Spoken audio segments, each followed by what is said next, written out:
Yes, everyone, you know what time it is. It's your boy Jack and Dave here on the Irish Hotspur podcast. A big welcome back to the Irish Hotspur podcast. And we're, of course, going to be talking about a variety of different things having to do with Tottenham, maybe kind of the classic theme that seems to be the case throughout the weeks here, which is basically how do we fix Tottenham? Where do we go from here? But Dave, kind of how are you? And I imagine, the Tottenham side of you is not doing very good, but how are you in kind of all shapes of things? Yeah, Jack. In general, I'm actually in a very good mood today, in a great mood. But whereas when it comes to Tottenham, my mood is completely flipped. It's completely the opposite. But look, we are here to talk about Tottenham. Usually, it's great therapy for me, you, and everyone else out there. So let's get into it.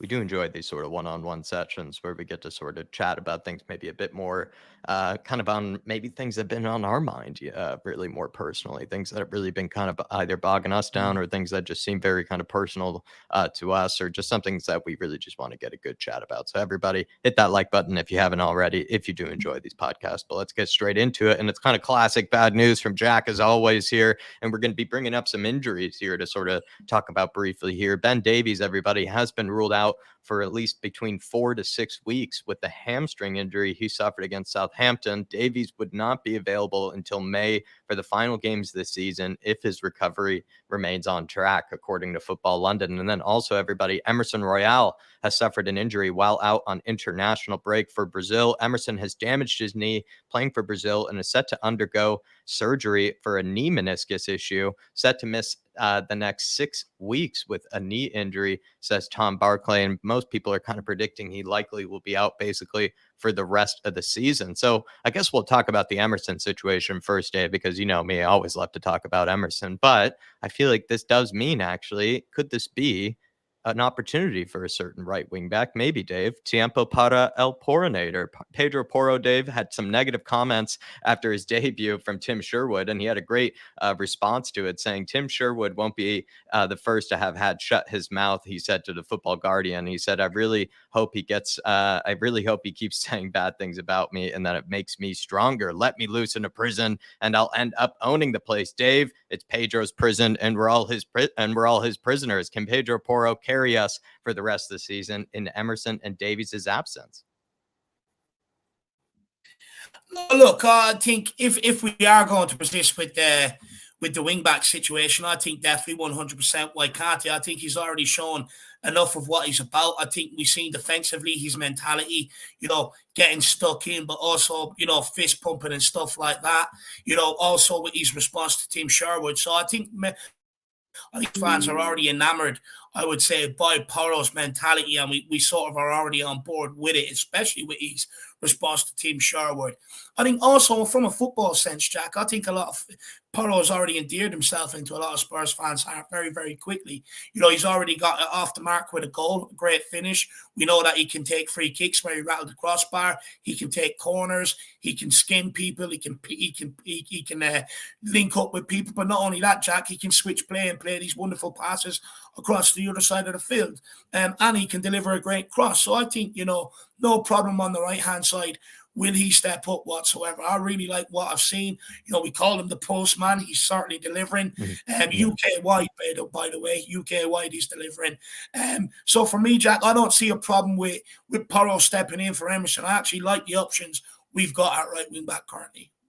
Currently, Pedro the postman has to be only a domestic sort of postman, because he can only really participate in the Premier League since we have been knocked out. Because if he were back in the Champions League, let's say if he actually does deliver us back into the Champions League, we could be singing his name like we did with Kulusevski and Bentancur. Right, with Bentancur, he's the reason we're in the Champions League. Could be maybe the reason with Pedro the postman. You never know. A huge opportunity, I think, for him actually to win some fans over, and also a huge opportunity for those who already wanted a new right wing back in, someone instead of Emerson, to see what he's all about and if he can step up to the plate. And with the words that he's already said to Tim Sherwood, basically, I think he's on the right track. And this is kind of also as well sort of the mentality that I like to see over at Spurs. There's a sort of kind of what we want to be hearing from players. And even as well, actually, Pedro Porro came out when he heard about Emerson's injury. And I think it was on social media, Twitter, Instagram, I think wherever it was that I saw it. He wished Emerson a speedy recovery and said that everybody's behind him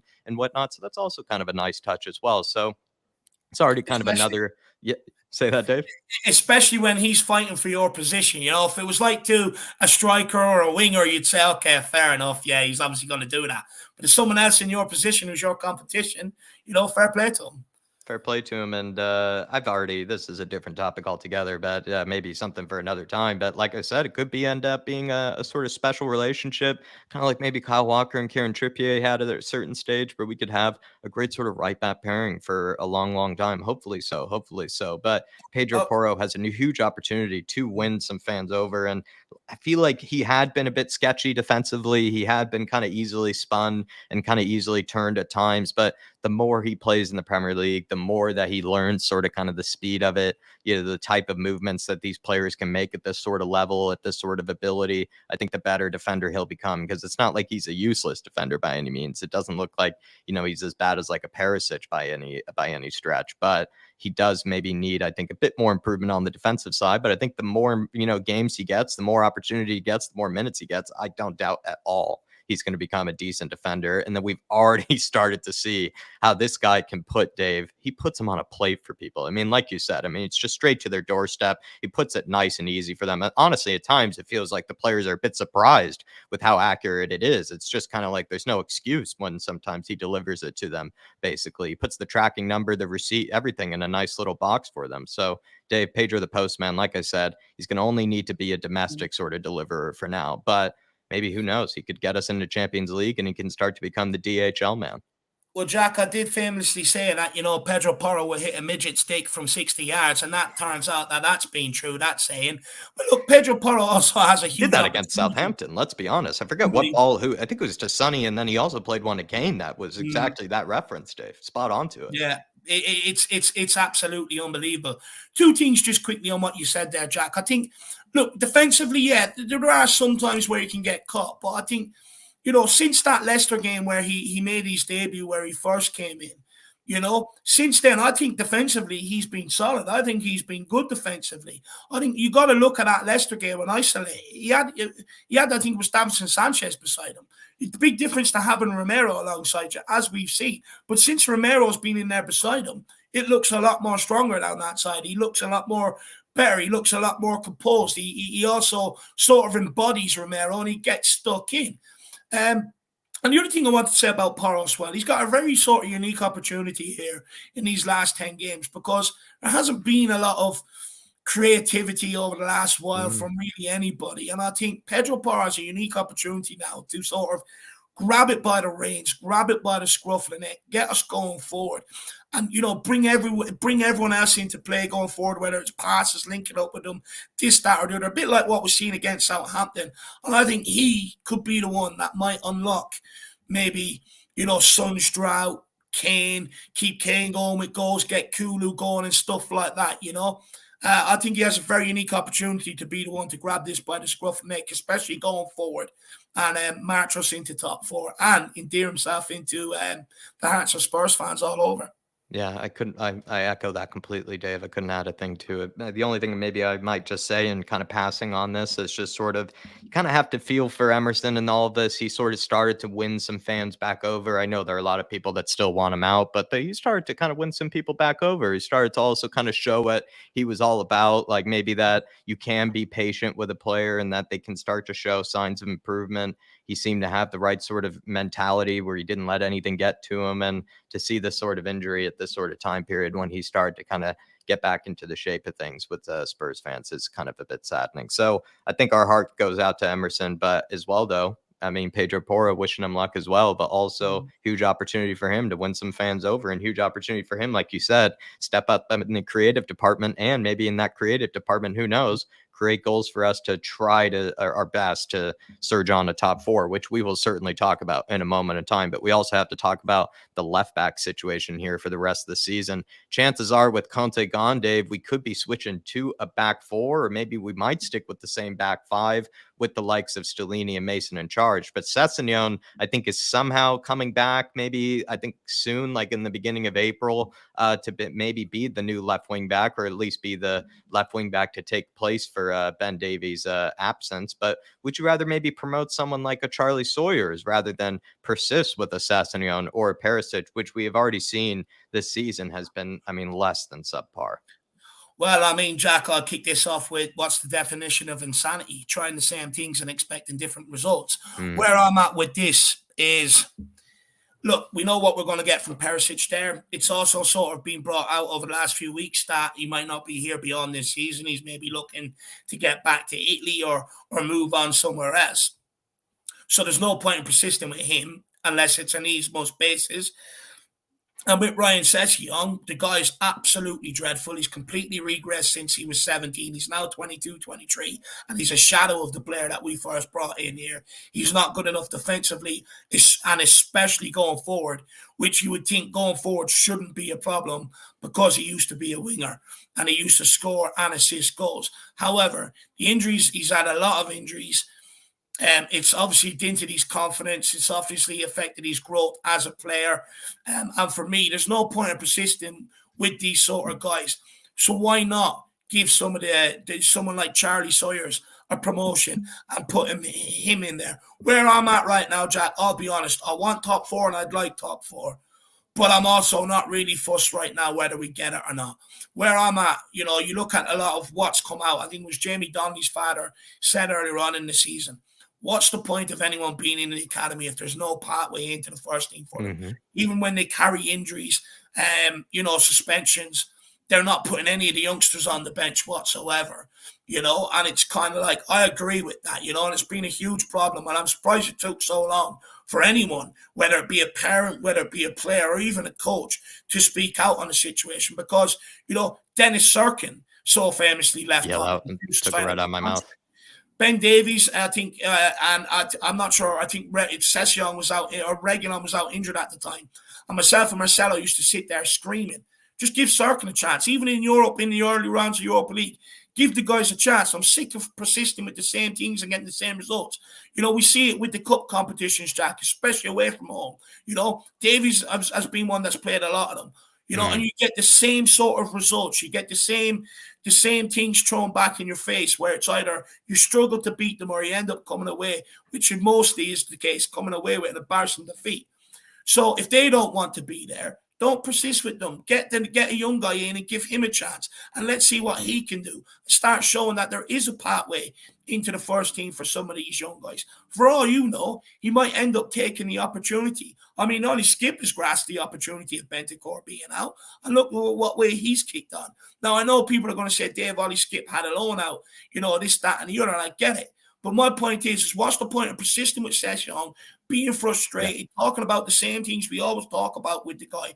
Just put something fresh in there. If you're going to sack a manager and go with something, well, I wouldn't say fresh because it's not fresh, let's be honest, but you've sacked the manager. But I'm at the point now, we need to start freshening things up at Tottenham. So don't persist with someone we already know what the problems are. Bringing in a youngster, at least if that youngster is making that mistakes, you can handle it. Unlike someone like Sessegnon, who's been around, he's had loans in Germany, he's played in the Premier League now, and when he was younger, he's played the Champions. He's got a lot of experience under his belt, and he's just not good enough.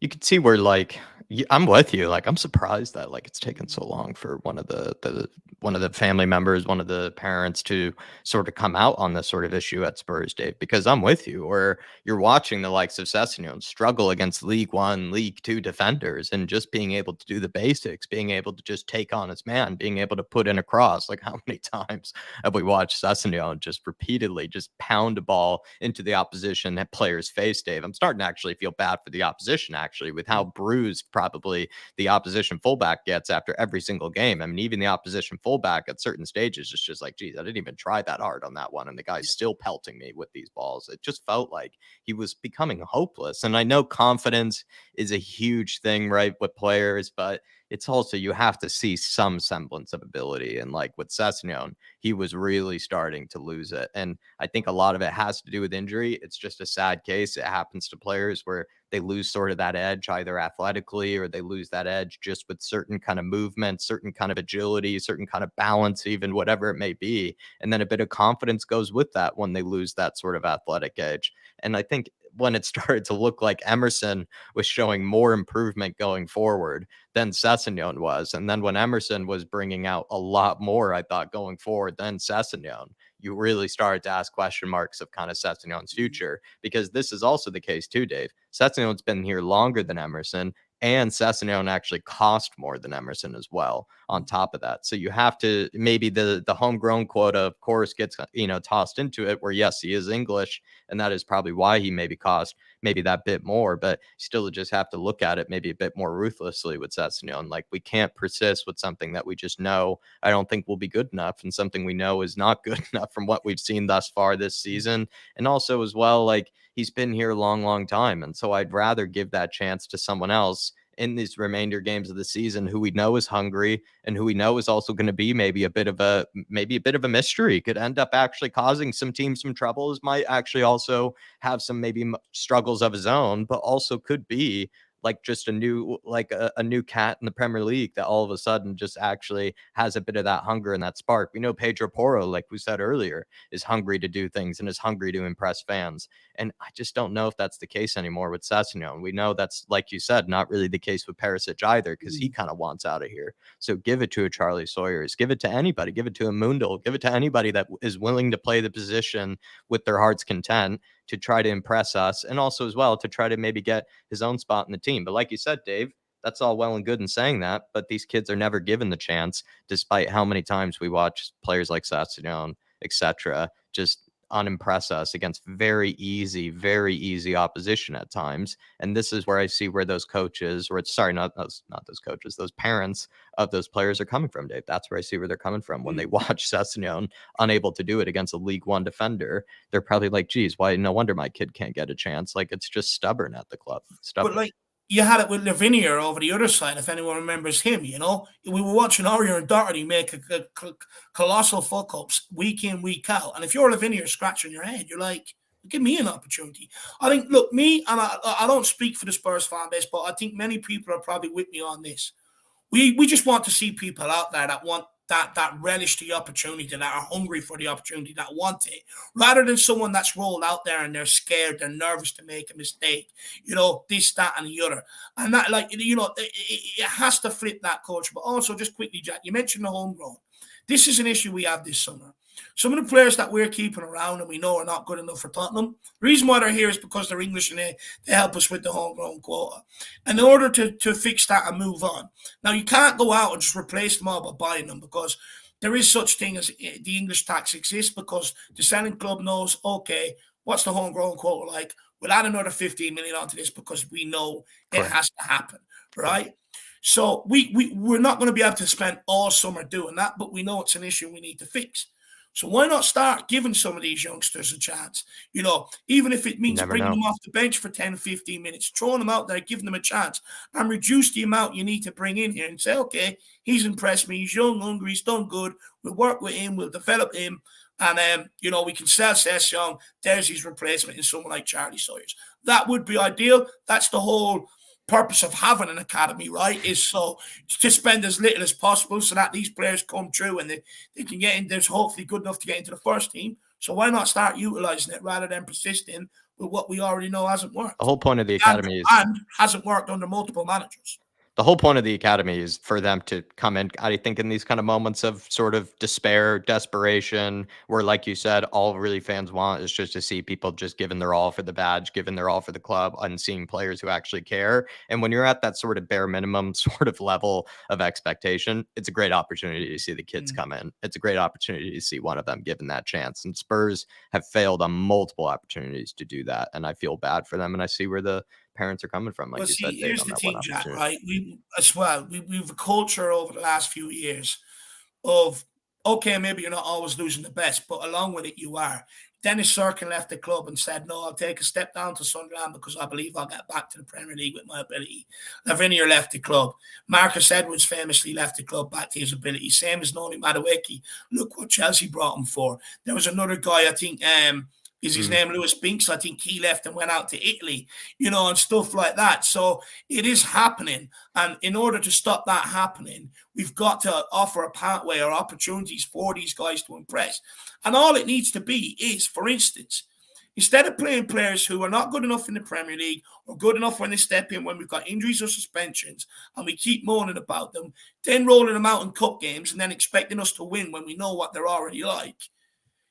That's prime opportunity to give one or two of these youngsters an opportunity, or someone that you believe is good enough. bring them in, get them in on the pitch, get them involved in it, and let's see what they can do, rather than persist with 11 internationals who most of the time don't want to be here and just give us crap, you know? So in order to stop these guys leaving and backing themselves, and so far, it looks like a lot of them have been right, you've got to start forging a pathway and giving these guys opportunity somehow. And maybe this is the time or ways you can start doing this. I'm with you 1,000% there, everybody. And honestly, let's just hope maybe that we do get to see a chance for some of these youngsters. And I know there's some good ones coming through, and obviously there's some struggles that we're having in the youth department as well. I'm not saying like it's the best youth department in the league or anything, but I mean, it's unbelievable that there's just hasn't been given as many opportunities as there should be, considering the draws that we occasionally, if not often, watch with our own team. But especially over the last 3 years, right, Jack? We've seen more coming through under Pochettino when we were challenging than what we have over the last few years. And you'd think over the last few years, the way we've performed, and you probably should see more than what you did on the Pochettino coming through, right? I completely agree. Time for the question on the thumbnail, Dave. Here we are. Let's get into it here. If all ENIC and Levy care about is top four, then why would they trust Mason and Stellini to deliver? I'm going to give a grand old speech here and kind of get us into sort of the context of where I'm coming from. And maybe the best place to start here, everybody, is sort of actually the club statement of Antonio Conte's sacking. This is what Daniel Levy and the club had to say. And it was very brief, very short, very heartless, if I must admit. He said, we can announce that head coach Antonio Conte has left the club by mutual agreement. We achieved Champions League qualification in Antonio's first season at the club. We thank Antonio for his contribution and wish him well for the future. Christian Stellini will take the team as acting head coach for the remainder of the season, along with Ryan Mason as assistant head coach. Daniel Levy, the chairman, had this to say: we have 10 Premier League games remaining, and we have a fight on our hands for a Champions League place. We all need to pull together. Everyone has to step up to ensure the highest possible finish for our club and amazing, loyal supporters. There's a whole baggage to get into there. But Dave, the question is, does he really actually expect Stellini and Mason to deliver top four, especially considering how much it really means to them? And he even mentioned it in his own statement right there, that we have a fight for Champions League on our hands. So does he really expect Stellini and Mason to be able to deliver that? Believe it or not, Jack, me and Ollie actually spent the hour drive to Dublin yesterday to the Ireland game, to the Aviva, speaking about this exact situation. Rather than chat going, how are you, how's the family? It was all about this, right? So, you know, we were speaking about, and I think, you know, I said something to Ollie yesterday, and it's kind of like, right, that things were going well under Conte, but as soon as he started having to take time out and was missing and stuff like that, it's like in any other job. Naturally, the next person that comes in charge, it's a bit more less intense. It's a bit more lighthearted, stuff like that, right? Then all of a sudden, Conte comes back. It's more demanding. It's more intensive, this, that, and the other. And all of a sudden, it's a complete change in mood. Then he's gone again. It's lighthearted. Then he's back again. And it just changes the mood all around the camp. And I think that's why Antonio Conte has been sacked. And that's why Stellini and the coaching staff have been kept on. Because the only other one that's gone with Antonio Conte out of all his staff is his brother, the analyst. He's the only one that's been sacked with him, that's lost his job with him. And I think the reason why Stellini has been kept on with Mason is because it's more of a light-hearted atmosphere and less intense atmosphere than when Antonio Conte was Give the players some friends. It could be the case that, I mean, we already talked about the friendly sort of culture at Spurs, right? And the over friendliness, like the mate sort of culture at Spurs. Like I brought this up before and I'll bring it up 1,000 times, is I think one of the best examples of it. If you look at Eric Dyer's interview when Matt Doherty had his contract canceled, I mean, Eric Dyer was using words and phrases as if Matt Doherty had died in his arms, you know, the previous night, you know, in front of him. It was like he was never going to see him again, basically, sort of thing. It was absolutely absurd. And I think it just is such a good example of the sort of, I mean, they're all welcome to be mates. You all want them to be mates to a degree, but there's an over like kind of a friendly culture there where it does seem like maybe people aren't really held accountable for their mistakes. There's also this seemingness where it's like if somebody comes in with this sort of passionate, intense attitude, like Antonio Conte, an attitude of winning at all costs, an attitude that doesn't involve friendship, as long as we all win, we should be happy type of attitude. that doesn't really vibe with some of these players because they all want to get along. They want to be able to put their arm around. They want to have somebody to like be able to play games with while they're on sort of the motorbike, Dave, and or whatever, you know, that bike is in the gym and whatnot. So it just seems like the elliptical. So I don't know, Dave. It feels like maybe Daniel Levy knows that himself. He's kind of obviously a contributor to that. Let's be honest. He has his own office at the training ground where people can go up and complain to him with any, you know, little need they need. It may be a little cut, a band-aid, who knows, whatever they need. But it does feel like he might even know that himself and is contributing to it by basically just leaving whoever's in charge that he knows can basically be friendly with the players for the rest of the season. My worry with that is, a few worries I have with it, is that does this then mean the onus is on the players to get us into Champions League? I don't know if I trust them with that, considering how they've already let down other managers. And the other thing too is that if you're putting friendly sort of mate kind of guys in charge that all the players can just happily get along with for the rest of the season, does that kind of give them an opportunity to sort of just be on the beach, Dave? Look, I'll be honest. I think some of them in their right mind are probably already on the beach. I think. That's Look, my worry. do I think Mason and Stellini are able to deliver top four? I'm going to say no. I'm going to say no on this one. I think they might win some of the games you expect them to win, like Everton and that coming up. The minute we go up against United, Liverpool, which are to come, that's where basically the players policing their own dressing room. That's where it's all going to come to a head. You know, you're not going to see a committed performance. You won't see a result. You'll see us end up being passed around and more or less sat back for a lot of the game because there's no one that's going to be in there that's going to be a strong leader, that's going to step up and stand up and get the best out of everyone, purely because, you know, no one could do it to get them to follow suit under Conte, so they're not going to be able to do it on their own whatsoever. I have no doubt that, you know, for the next few games, you're going to see them perform because they have to. They have to, right? Fans are on their back. You got Conte sack, you got Nuno sack, Jose sack, Poch back. I'm talking about the likes of the Eric Dyer, Sanchez, and people like that. Players that have spanned all their managers. They've been able to get them all sacked. So I've no doubt they're walking around high-fiving each other today. You know, we're going to do this, guys. Yeah. You know, all this sort of bravado and everything else. When in reality, we already know what's going to happen. The big game comes around. There's no real manager in charge. Everyone's going to start doing what they want, and it's going to completely fall off. However, I do expect Levy and ENIC to think that these guys are good enough to get us top four. The problem I have with it is it's kind of like if you're going to sack Antonio Conte, you sack everything. You sack the assistant. You get the coaches rid, and you know you put Mason in charge if that's what you want to do. You bring some of the coaches up from the under-21s, put them in positions and stuff like that. You make a clean break altogether. Not just get rid of Conte and his brother and keep everything else that this guy has had in place. Because then for me, it tells me that things kind of been... It can't be that bad. It must have been that the only problem that people had was Antonio Conte, not Stellini, not the staff. And that's why I go back to what I said already, Jack. It's because Conte, and we know this, Gary Neville has said it, Ashley Young has said it, you know, that Conte brings a demand and an intensity every single day in everything he does. And if you're anyway weak-minded, weak mentality, you can't keep up with that. We've seen that in Dyer's case. Last season, good end to the season. This season, couldn't continue. And this is something I highlighted in the summer. I was like, you're missing the point. I've told you about Antonio Conte's regime. They're not going to keep it going. It's not going to last. And everyone was telling me, yes, it will, Dave. Yes, it will. And it's proven it hasn't since. And then when he goes away, that intensity, that demand is not there. It's lighthearted, like you said, Jack. It wouldn't surprise me if they're probably slam dunking with a basketball hoop in the changing room, shipping golf balls across the training pitch, seeing who can hit it over the main building, you know, all this sort of stuff. It wouldn't surprise me to see this stuff going on. But it alludes to having a crap culture. It shows up the culture of this club that sort of shit is happening. Even under Jose Mourinho, when we're losing games, you're thinking, okay, losing games, maybe they're out there working on shape.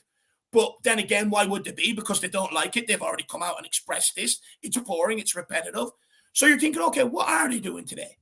And you're seeing Joe Hart running along, tossing a ball, and I can't remember who it was, but someone else there batting it in the middle of a changing room. And I'm like, Sums up the culture at Tottenham Hotspur. And is there any Yeah. wonder why no manager succeeds when they come in here since the Pochettino era? And the reality is because a lot of the winners and leaders we had under the Pochettino era, they're gone. They're And we're gone, stuck but with a lot of the losers. And that mentality has filtered out into this, where they think they're superstars because what they've done, because mm, what the rest done under Pochettino, and they were backburners on that. And now they've carried it through, and they think they're that player, and they're just not. And that's why we have the culture we do.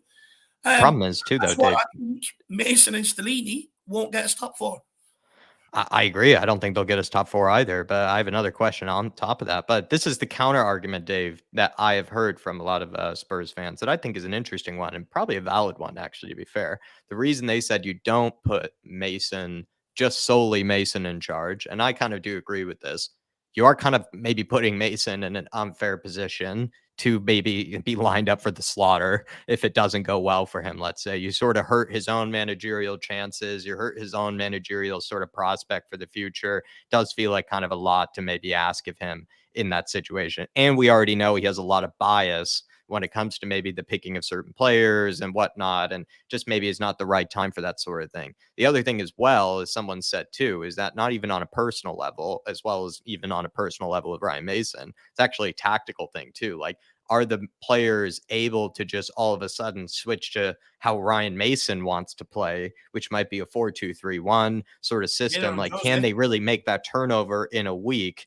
for the rest of the season? Maybe not. Maybe it is better to sort of make tweaks to what we already have been practicing for the rest of the season. And so kind of stick with the bones of the skeletal remains of what Conte had, but have Ryan Mason and Stellini make the best use of it, make some tweaks to it, perhaps let certain players express themselves a bit more, for example, in certain positions. And that might be the best way not to sort of blow everything up, because you still do have top four kind of like in within reach. And I'm with you, Dave. I don't really give them much of a hope actually this time. Whereas last season, of course, we were very strong in our top four hopes, and we did know that Antonio Conte would deliver it despite everybody else saying the opposite.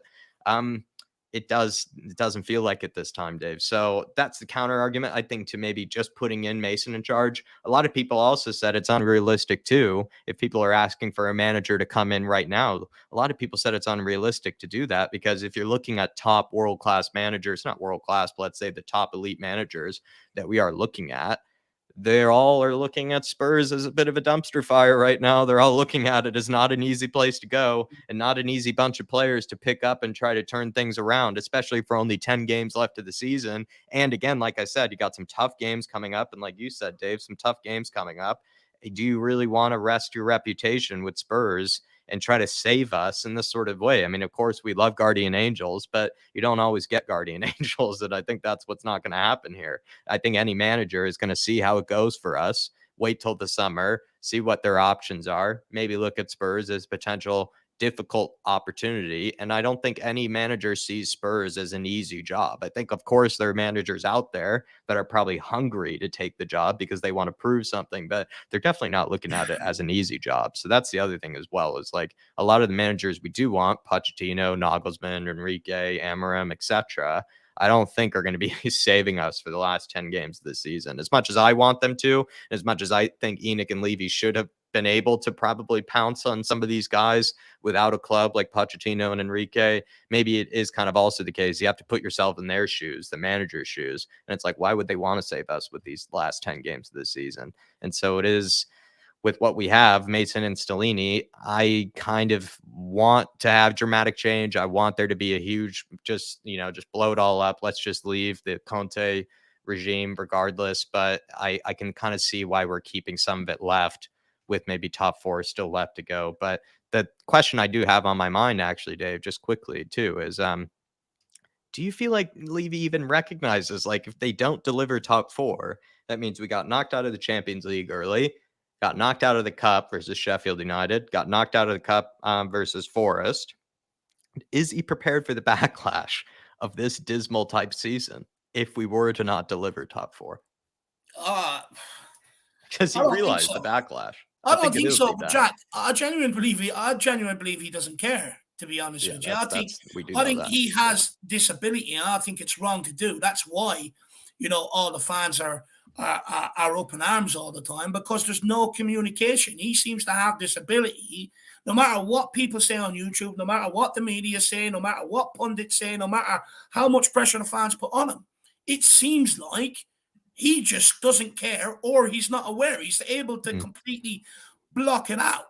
You Hopefully we know, get sponsored by his noise canceling headphones or something that he's I, using. I genuinely don't think believe he cares. To be honest with you, I think he's one of these guys. He's got his vision, and regardless of anything else, he's going to stick to it, regardless of what football people are trying to tell him, regardless of what fans who have supported this club from the '60s all the way through to now are trying to tell him. He just doesn't care. It's his way, and that's it. At the end of the day, look, I don't agree with it whatsoever. It drives me mad. Yeah, I yeah. mean, it's why the fans put pressure on all these managers, because it's never okay. We've hired this manager. The vision is long-term sort of vision here. Regardless of the way things go this season, we're going to continue to invest, continue to back this guy. He's our guy. We believe in him. A bit like what Arsenal done with Arteta. We don't get that at Tottenham. We get a manager. He's hired. We don't really get any sort of clarification, what the vision is underneath it. It's just like, here it is, here's an announcement, everyone go off and celebrate. No vision, no clarity, and then when times get tough, everyone's arguing. Well, what have the club said to him? What, is this a rebuild? Is this short term? And that's why we're seeing such short turnovers of managers, because it's not being clarified what the plan is. The minute results start going bad, people want the managers out, and that's just the nature of football. That's natural. That's the way it is. But everyone's like, I've been saying this for a long time, Jack. I've been saying this for a long time. If you want what Liverpool have, if you want what City have had, if you want what Arsenal are building right now, it takes patience. It takes time. It takes going through a tough season and continue to address the problem areas in your squad to push forward the next season, to push on. I've been echoing this and calling for this and saying it for a long time. I see a lot of people asking for it now, but no point of fans asking for it. The board have to communicate if that's their vision under this next manager. They have to come out and communicate it. Chances are they probably won't, but they should if they want to. So if they want fans to have a bit more of an understanding, or even just an idea of where this club is going, where they want to take it, what they want to do with it, and they also have a part to play in why there's so much discontent in the fan base, because they never clarify anything. And even when they're asked to by supporters trust, it's a few weeks later down the line. A lot of it's mumbo jumbo. And, it just leaves fans picking what they want out of it. And then that's where all the clashes come from. They don't care about us fans. They don't care about the fan base in that sort of regard, because if they did, they'd do what we've seen other chairmans do. What Brighton chairman done when Graham Potter was going to Chelsea. He came out, went on to TalkSport. He said it doesn't matter. We've got our next guy lined up. We know exactly what we want to do. And even if he goes, we've got the next guy. You had the Aston Villa chairman come out and speak about the Jack Grealish sale and everything else to sort of communicate with the fans and sort of ease teams, or just give them a vision of what the plan is and stuff like that. We don't get that at Tottenham Hotspur, and that's something the board need to do. But I wanted to touch on one thing you said about the manager as well quickly, Jack, is my thing is if you're going to sack someone like Antonio Conte, you have to have the next guy lined up. You have to. You can't go with an interim manager to the end of the season. It's something that's already just adding to the fans, being annoyed and agitating them more. But again, I was actually speaking to Ollie and Mr. Brady about this last night. It's kind of like Potter's been around for a while. The chances are they either have gone and spoke to him, and he's sitting back and he's going, well, I know Real Madrid would probably be looking for a new manager. That's what I was kind of alluding to. There's going to be other Champions League clubs around. I'm a Champions League level manager. I'm going to sit back and see what way. Why would they come and save Spurs? Like Nagelsmann's the same thing. If we wanted him, we could go and get him in right now. But it seems like every manager that is available right now seems to want to just wait and see what sort of happens, see where we finish. They know it's not an easy job. They know it's not an easy job to walk into. They know it's also not.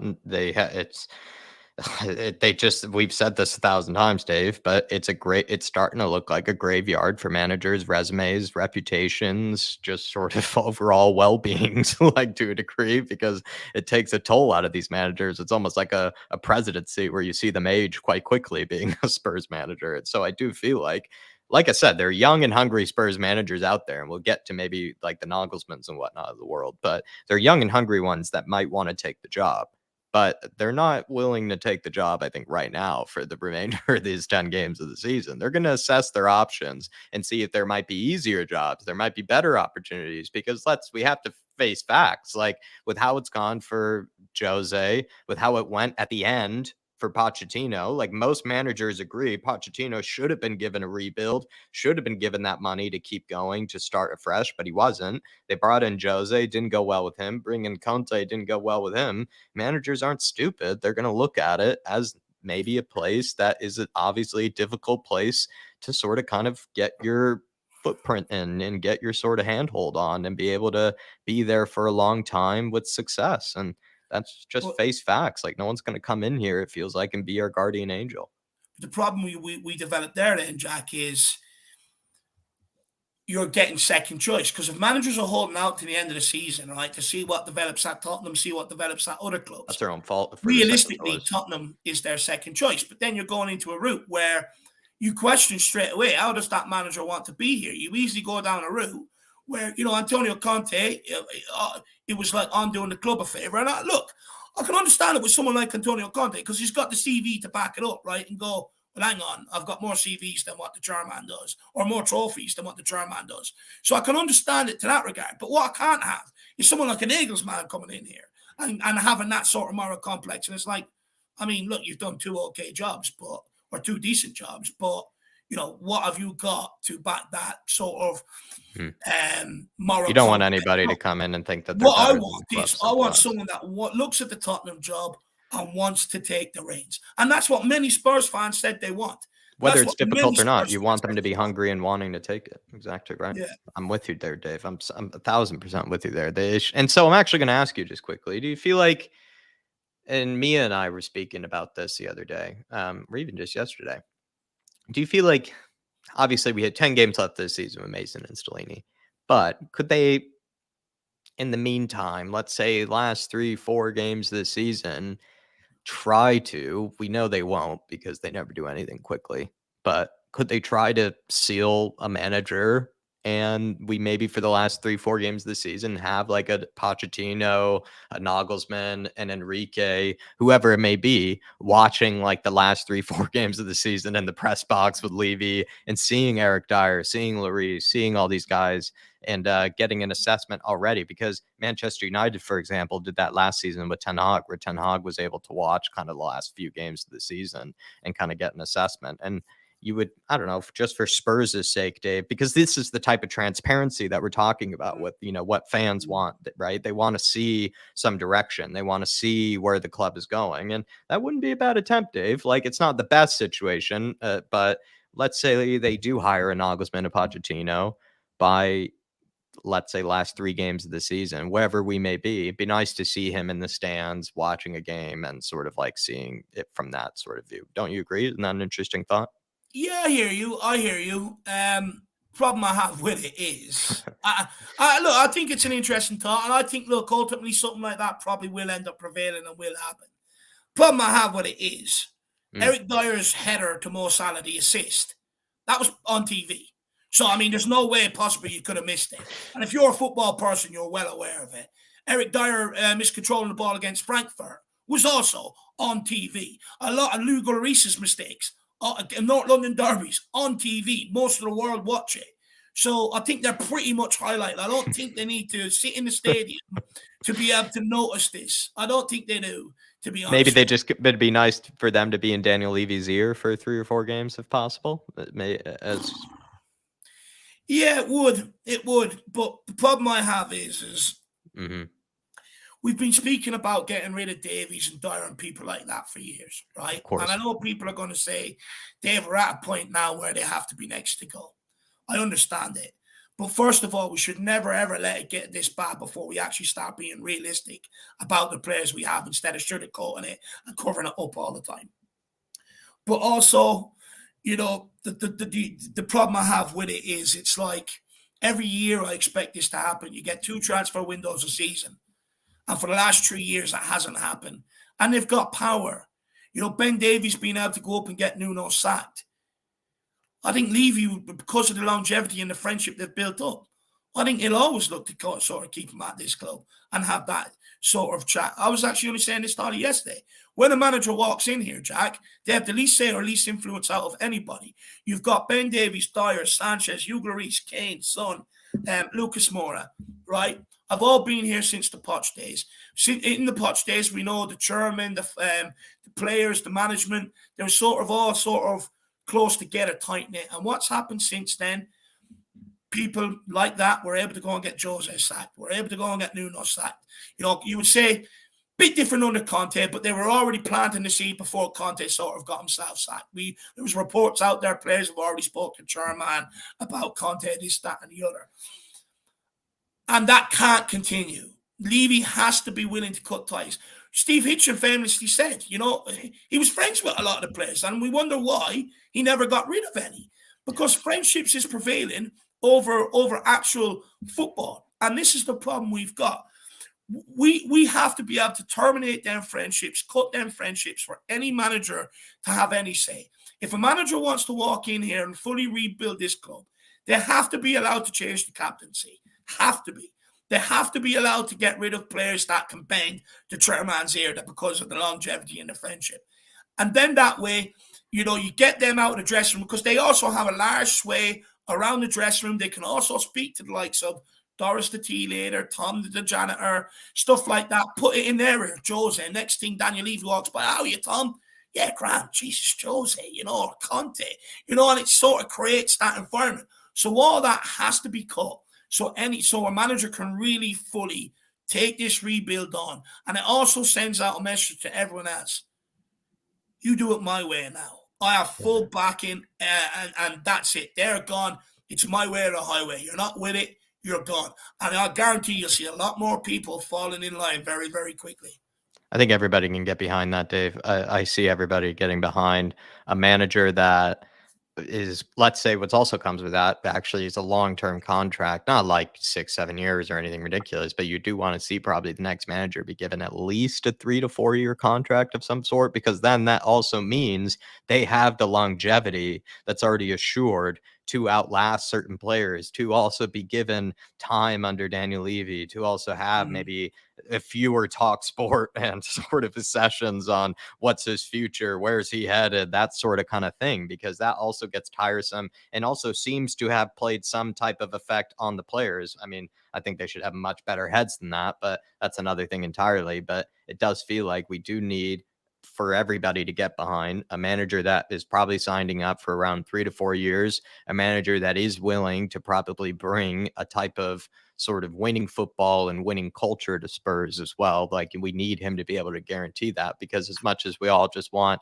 nice attacking football for nice attacking football's sake, there needs to be also, I think, some type of evidence that this guy is also going to change the culture in and around Spurs, like that sort of friendship mate culture that we spoke about right there. He needs to be able to break that with a hammer. And obviously, it's maybe not going to come through a Jose or a Conte. We had our chance to do it with a hammer like Jose and Conte, but you just hope, if it is Pochettino, if it is Enrique, if it is Amorim, if it is whoever it is, that they guarantee they can do that. They're given the opportunity to do that. And then also as well, they're given time and patience by the fan base, because we know it's never easy with Tottenham Hotspur. We're not like other clubs who can fix things in a season or two. It always is never easy with us. So you want to see a 3 to 4 year contract, I think, as well, Dave, and all of it. And everything you said too, I think is definitely true as well. But I think we'll end this show off here, Dave. Everybody, hope you enjoyed it. Hit that like button, please, on the way out if you have been watching this back, and everybody. But also as well, leave your comments down below if you did disagree with Dave or I on anything, or if you agreed with any sort of moments. Also, feel free as well to put up some sort of timestamp of any sort of moment that you thought was real, kind of maybe interesting sort of discussion between the two of us, or a point that you feel like you want for us to dive into deeper. Because, Dave, with the podcast. We want to do it regularly, but we also want to get people involved as well. So it could be a great opportunity also, I think, for people to maybe feel like they can see their topics as well as their voices heard. So please, everybody, put your comments down below. And also as well, for all the sort of content that we put out there for you guys, feel free to think about grabbing a membership. You can grab the Flat Cap membership. It's just a great way to sort of support the channel and everything that we do over here. If you do want to pop on the fan shows and have a say with us, which is, we're trying our best to do it at least 2 times a week. Sometimes it's 3-4 times a week when we're playing plenty of games. But also, if you do want that sort of opportunity, feel free to grab the fan show membership and all that sort of stuff. If you want to have an extra way to sort of support all the content that we do over here on the Irish Hotspur. But Dave, any final words for them? Yeah, I just want to say I actually really enjoyed this one. I think we covered a lot of different things. I think very good things that needed to be spoke about as well. And I'd be interested for you guys out there listening, what your thoughts are on some of the stuff we say. Is there anything in particular that's sparked your interest? And if there is, please put it in the comments and let's have a discussion on it, because I've really enjoyed this one today. I really have. And hopefully you guys at home have as well. And you engage with it, because I think this is one where many people can say, do you know what, good point there, or I don't agree with that. Let's get in and let's put my comment in. So hopefully that happens. And like I said, everybody, we'll try to put these out more regularly for those that do enjoy it. But we will be seeing you later. Don't you worry. Put plenty more content out for this week. And we'll be continuing to talk about probably fixing the likes of Tottenham Hotspur. But for now, we'll leave you here. We'll be seeing you. Come on, you Spurs. And I guess in Conte and or not in Conte and Stayson, I said, Dave, we trust. And Stellini and Mason and Stayson, we trust for the rest of this season. See you, everybody. Come on. Yeah, I don't know if I could trust them, but anyway. Come on, you Spurs. Come on, you Spurs. Everywhere we go.